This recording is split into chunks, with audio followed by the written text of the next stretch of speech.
Merhaba. Bu derinlemesine incelememize hoş geldin. Bugün senin için oldukça kişisel ve sembolik bir konuyu ele alıyoruz. Rüyada regl olmak. Bu ne anlama geliyor? Elimizdeki kaynaklar çok geniş, yani İbn Sina, Nablusi gibi İslam alimlerinden tut, şamanik ritüellere. Evet, Kabala'dan Antik Mısır'a, Freud, Jung psikanalizinden Budist farkındalık pratiklerine kadar uzanıyor. Bayağı zengin bir alan. Aynen. Misyonumuz da bu farklı zengin yorumların özünü damıtmak. Rüyada regl olmanın senin için taşıyabileceği temel mesajları, o şaşırtıcı bağlantıları ortaya çıkarmak istiyoruz. Rüya yorumlarına, sembolizme, belki astrolojik döngülere ilgin olduğunu biliyoruz. O yüzden bu keşif tam sana göre diyebiliriz.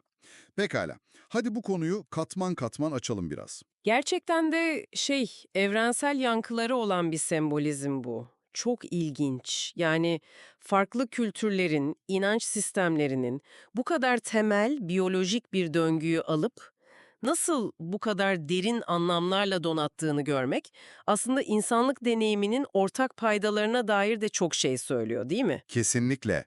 Biyolojik bir gerçeklik nasıl kültürel, ruhsal bir metafora dönüşüyor, ona bakacağız işte. Kaynakları şöyle bir tarayınca, ilk göze çarpan şey, neredeyse tüm yorumlarda yankılanan o merkezi tema oluyor. Arınma, yenilenme ve dönüşüm. Evet. İster İslami yorumlara bakalım, ister şamanizme, ister Jung'a, hepsi bir tür bırakma, temizlenme ve yeni bir başlangıç yapma sürecine işaret ediyor gibi sanki. Bu ortaklık aslında çok mantıklı. Yani tesadüf değil. Bedenin o doğal arınma döngüsünü yansıtan regli hali, evrensel olarak eski yüklerden kurtulmak için güçlü bir metafor.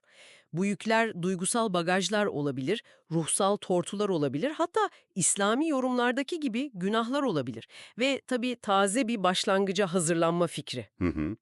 Yani rüyan, bilinçaltının bu güçlü, evrensel sembolü kullanarak sana mevcut durumunla ilgili bir mesaj iletiyor olabilir aslında. Aynen öyle. İşin gerçekten ilginçleştiği yer ise bu ana temanın farklı ekoller tarafından nasıl özgün şekillerde yorumlandığı. Mesela İslami kaynaklara baktığımızda Evet, İbn Arabi, Gazali gibi düşünürlerin de katkılarıyla konu sadece ruhsal temizlikle kalmıyor, modern psikolojiyle de sanki rezonansa giriyor.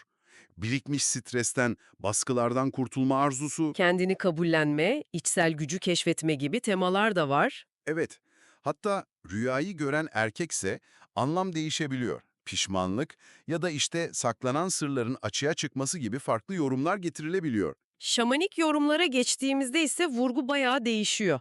Orada odak daha çok doğayla, evrenin o dişil enerjisiyle, hatta atalarla yeniden bağ kurmak üzerine. Anladım. Sezgileri onurlandırmak, birikmiş duygusal yükleri, belki ritüellerle doğaya geri bırakmak, totem hayvanları, ruhsal temizlik pratikleri sıkça karşımıza çıkar burada.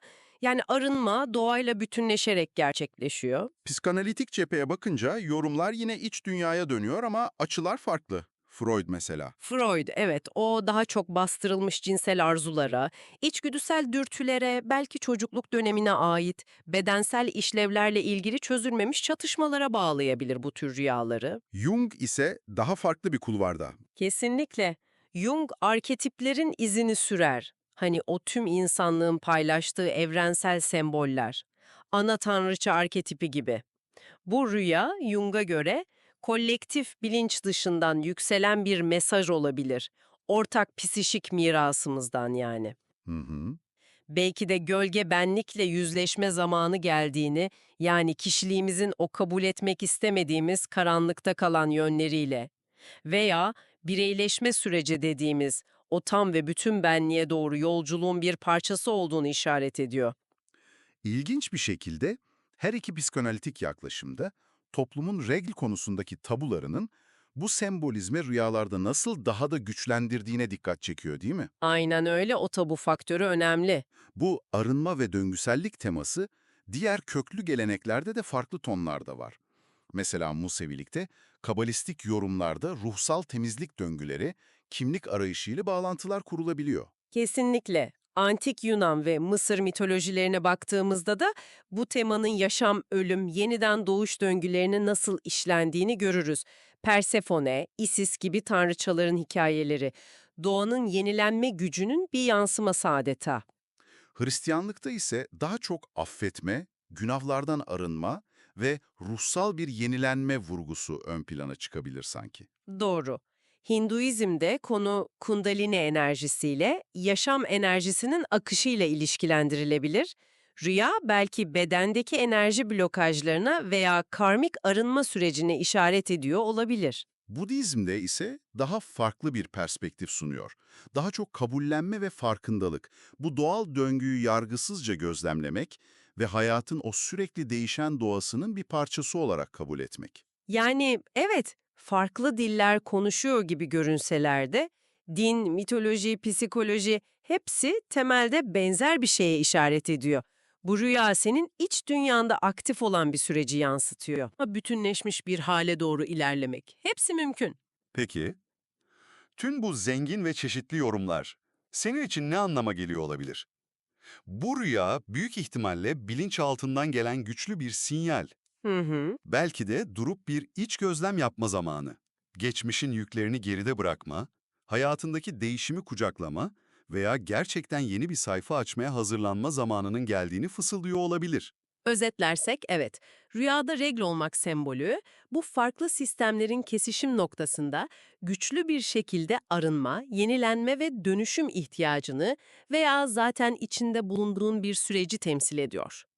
Ruhsal, duygusal ya da psikolojik bir yeniden başlangıcın habercisi olabilir bu. Bu da akla önemli bir soru getiriyor aslında. Evet, bu arınma ve yenilenme çağrısını düşününce, acaba senin bilinçaltın şu anda belki de henüz tam olarak farkında olmadığın hangi gizli potansiyele işaret ediyor? Hangi içsel kaynağı veya hayatının hangi alanında filizlenmeyi bekleyen yeni bir başlangıca dikkat çekiyor olabilir? Üzerine düşünmeye değer gerçekten. Tekrar görüşmek üzere.